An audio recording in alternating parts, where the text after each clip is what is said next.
Sammy the Bull Gravano tells an interesting anecdote about mobster Roy DeMeo.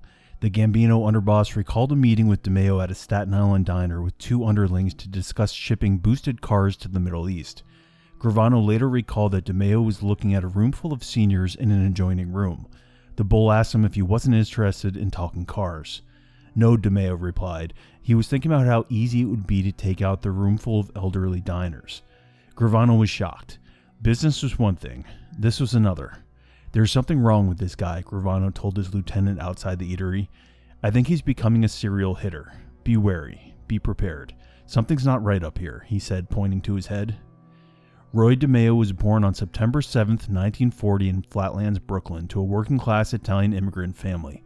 The fourth of 5 children, DeMeo graduated from James Madison High School in 1959, during which time he began earning money as a loan shark. Between the ages of 15 and 22, he also worked at a local grocery store, where he trained as an apprentice butcher. Roy's older brother, Anthony, a Marine corporal, was killed in action during the Korean War. His father died of a heart attack in 1960 when Roy was 19, and his mother subsequently returned to Italy with Roy's youngest brother to live with relatives near Naples. DeMeo was initially an associate of the Flatlands Canarsie faction of the Lucchese family, which controlled tow truck companies, junkyards, and a car theft operation in that section of Brooklyn. Anthony Gaggi, a soldier in the Gambino family, noticed DeMeo in 1966 and told him that he could make even more money with his successful business if he came to work directly for the Gambinos. Through the late 60s, DeMeo's organized crime prospects increased on 2 fronts. He continued in the loan sharking business with Gaggi and began developing a crew of young men involved in car theft. It was this collective of criminals that became known in both the underworld and the law enforcement circles as the DeMeo crew. The first member of the DeMeo crew was 16-year-old Chris Rosenberg, who met DeMeo in 1966 when he was dealing at a Canarsie gas station. DeMeo helped Rosenberg increase his business and profits by loaning him money so that he could deal in larger amounts. By 1972, Rosenberg had introduced his friends to DeMeo, and they began working for him as well. The additional members of the crew came to include Joseph and Patrick Testa, Anthony Center, Henry Borelli, and more. DeMeo joined a Brooklyn credit union that same year, gaining a position on the board of directors shortly afterwards. He utilized his position to launder money earned through his illegal ventures. He also introduced colleagues at the credit union to a lucrative side business, laundering the money of dealers he had become acquainted with. DeMeo also built up his loan sharking business with funds stolen from credit union reserves. DeMeo's collection of loan shark customers, while still primarily those in the car industry, soon included other businesses such as dentist's office, restaurants, and flea markets. He was also listed as an employee for a Brooklyn company named S&C Sportswear Company, and frequently told his neighbors he worked in construction, food retailing, and the used car business. In late 1974, a conflict that had erupted between the DeMeo crew and Andre Katz, a young auto repair shop owner who was partners with DeMeo in the stolen car ring. In January 1975, Katz visited the Brooklyn DA's office and voluntarily provided them with information about Chris Rosenberg, who was heavily involved in auto theft. DeMeo learned about the meeting immediately after it happened from an auto crimes detective on his payroll. Roy ordered DeMeo crew associate Henry Borello to contact a female acquaintance about being used as bait. In May, Katz appeared before a Brooklyn grand jury and divulged what he knew about the DeMeo crew's activities. On June 13, 1975, the female was used to successfully lure Katz to her apartment for what he thought was a date, where upon arrival he was immediately snatched by members of the DeMeo crew. He was taken to the meat department of a supermarket in Rockaway Beach, Queens, where he was dispatched with a blade. His parts were wrapped in plastic bags and deposited into the supermarket's dumpster, where they were discovered days later when a pedestrian walking his dog spotted a leg lying on the curb near the store. Police reported to the press that a grisly hit had occurred, but that was the extent of the information given. Katz was identified 2 days later through the use of dental records. As the 70s continued, DeMeo cultivated his followers into a crew experienced with the process of taking out then dissecting victims.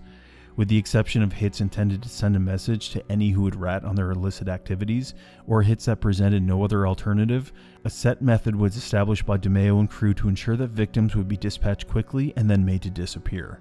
This style of hit was dubbed the Gemini method, after the Gemini Lounge, the primary hangout of the DeMeo crew, as well as the site where most of the crew's victims were dispatched.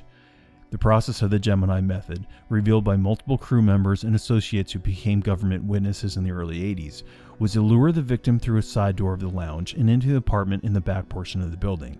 At this point, a crew member, almost always DeMeo, according to crew member turned government witness Frederick Denome, would approach with a silenced pistol in one hand and a towel in the other, taking a shot at the person with one hand and covering the wound with the towel with the other hand.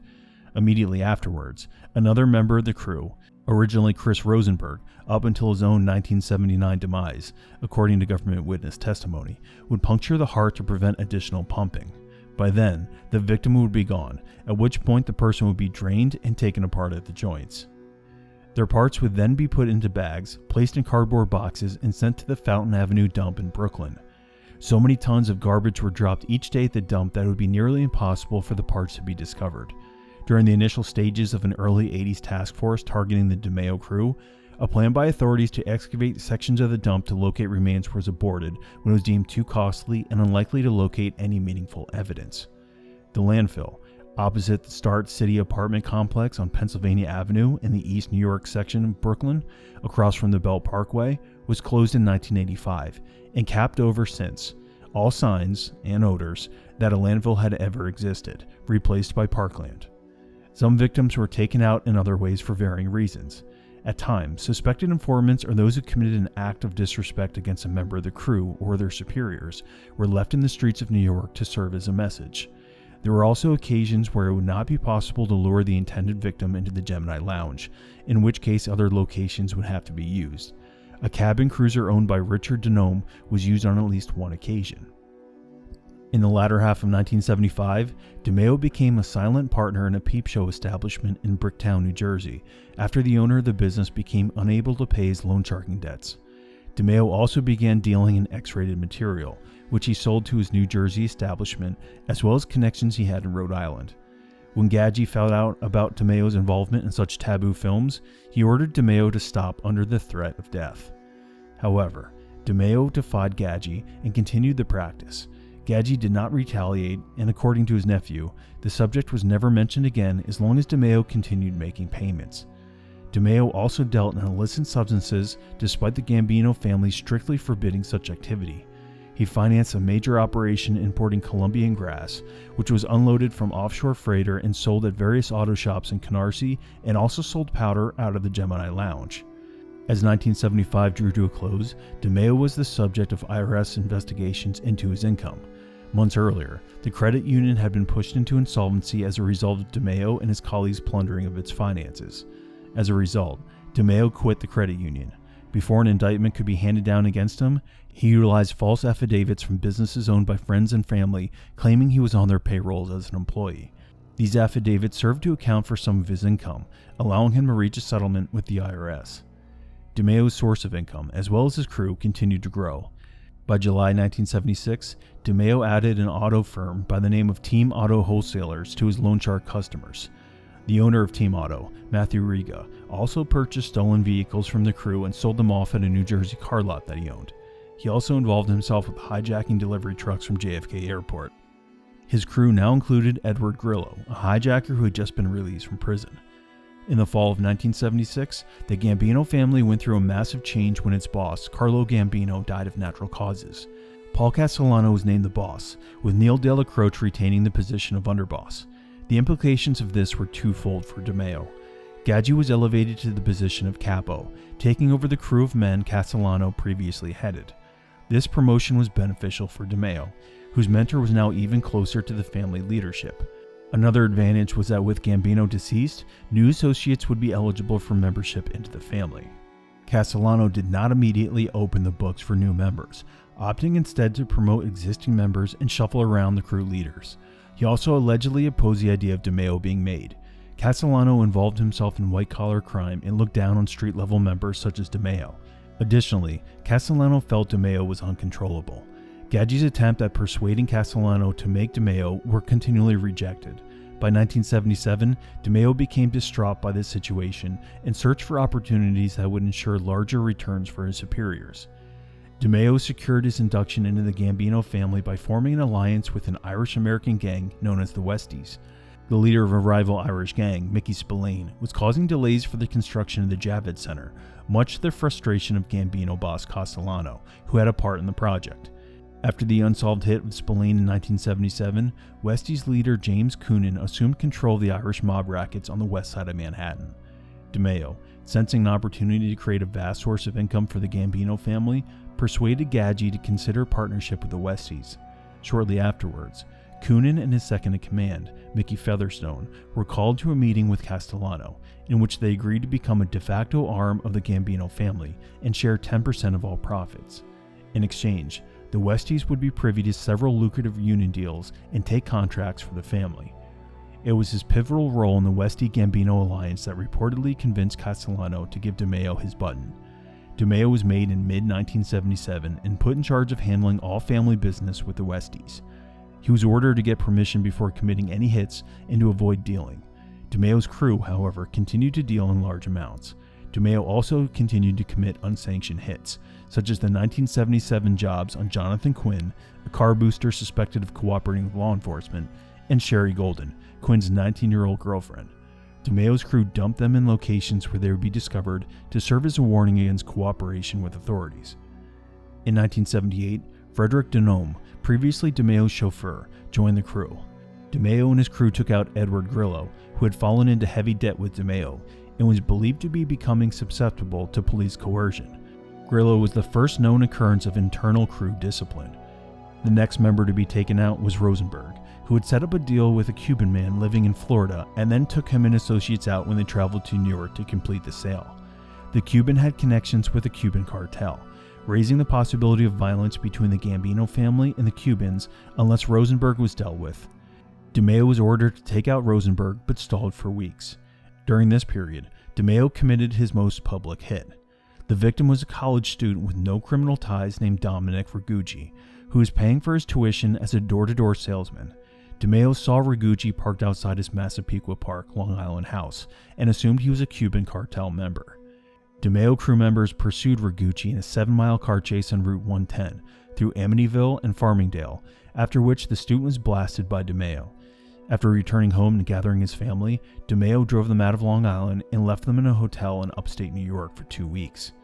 Gadji was infuriated by what happened with Rigucci and ordered DeMeo to take out Rosenberg before there were any other hits. On May 11, 1979, Rosenberg reported to the Gemini Clubhouse for the crew's usual Friday night meeting. Shortly after his arrival, DeMeo quickly fired a single shot into the unsuspecting Rosenberg. The usually ice-cold DeMeo hesitated when the still-living Rosenberg managed to rise off the floor to one knee, but Anthony Center then moved in and finished him off. Unlike Grillo, Rosenberg wasn't made to disappear. The Cubans had demanded that his hit make the newspapers. DeMeo's men placed Rosenberg in his car and left it on the side of the Cross Bay Boulevard in Queens to be found. As 1979 continued, DeMeo began to expand his business activities, in particular his auto boosting operation, which soon became the largest in New York City's history. Dubbed the Empire Boulevard operation by FBI agents, the operation consisted of hundreds of cars being shipped from the port of Newark, New Jersey, to Kuwait and Puerto Rico. DeMeo put together a group of 5 active partners in the operation, all of whom earned approximately $30,000 a week in profits. Aside from the active partners, other associates and crew members performed the actual lifting of cars off the streets of New York. Among these associates was Vito Arena, a longtime thief and robber who began working for DeMeo in 1978 after a hit on his old partner. In 1979, the scheme was nearly stopped by a legitimate car dealer who threatened to inform the police. He was taken out along with an uninvolved acquaintance before he could provide law enforcement authorities with information. In late 1979, DeMeo and Gadji became involved in a conflict with James Eppolito and James Eppolito Jr., 2 made Gambino members in Gadji's crew. They were the paternal uncle and cousin, respectively, of corrupt former NYPD detective Louis Eppolito, whose father was also a made member of the Gambino family. James Eppolito met with Paul Castellano and accused DeMeo and Gadji of dealing, which carried the penalty of death. Castellano, to whom Gadji was a close ally, sided against Eppolito in the situation and gave Gadji permission to do what he pleased. He and DeMeo took out the two in Eppolito Jr.'s car en route to the Gemini Lounge on October 1, 1979. A witness driving by right as the shots were fired within the parked car managed to alert a nearby police officer, who arrested Gadji after a shootout between the two. Since DeMeo had split up with Gadji as they left the scene, he was not arrested or identified by the witness.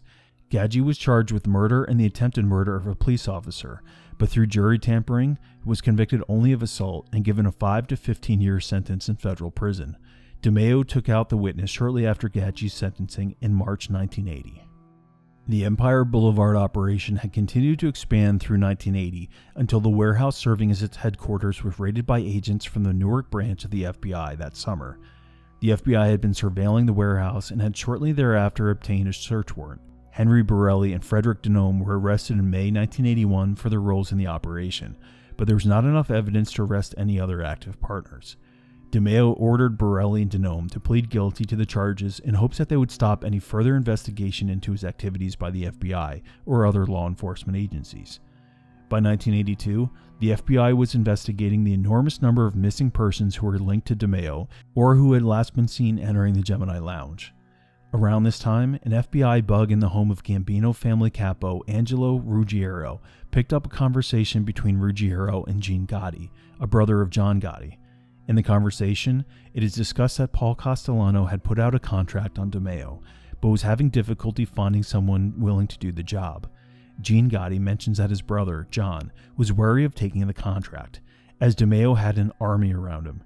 It was also mentioned in the same secretly recorded conversation that, at the time, John had taken out fewer than 10 people, while DeMeo had hit some 37 people that they had known about. According to informant Sammy Gravano, eventually the contract was given to Frank DeCicco, but DeCicco and his crew would not get to DeMeo either. DeCicco allegedly handed the job to DeMeo's own men. DeMeo's son Albert wrote that in his final days, DeMeo was paranoid and knew that his time was coming. On January 10, 1983, DeMeo went to crew member Patty Testa's house for a meeting with his men. That night, he failed to attend his daughter's birthday party, which caused his family to be suspicious. Albert DeMeo later found Roy's personal belongings such as his watch, wallet, and ring in his study room. 10 days later, on January 20th, DeMeo's Cadillac Coupe de Ville was discovered in the parking lot of a boat club in Sheepshead Bay, Brooklyn. The car was towed to a nearby police station where it was searched by detectives. A partially frozen DeMeo was found in the trunk with a chandelier on top of it. The task force investigating the DeMeo crew theorized that DeMeo was set up in a similar manner to how he set up Rosenberg, and that Gadji, Testa, and Center were present when he was hit. In April 1984, Colombo crime family soldier Ralph Scopo was overheard explaining to an associate that DeMeo had been taken out by his own family because they merely suspected that he would not be able to stand up to the legal charges that resulted from his car theft ring. In 1984, a 78-count indictment was filed against 24 defendants, including the surviving members of the DeMeo crew, Capo Nino Gadji, and Gambino crime family head Paul Castellano. The charges related to auto theft, racketeering, and dealing. Paul Castellano was indicted for ordering the hit on DeMeo, as well as a host of other crimes, but he was taken out himself in December 1985 while on bail in the middle of his first trial. The hit was ordered by John Gotti, who thus became the new boss of the Gambino family. After the death of Castellano, Nino Gadji became the lead defendant, but he too soon died, as a result of natural causes. In March 1986, 6 were found guilty. In June 1989, 9 additional members, including Anthony Center and Joseph Testa, were found guilty. At sentencing, Center and Testa were given life sentences with an additional 20 years for racketeering. Prosecutor William Mack Jr. said, quote, "The Roy DeMeo crew is the most violent crew ever prosecuted in federal court, as far as my knowledge," and saying DeMeo engaged in wholesale slaughter. The Gemini Lounge later became a storefront church. Thanks for watching. If you enjoyed this video and want to see more of our Mafia TV series, please like and subscribe. Until next time, forget about it.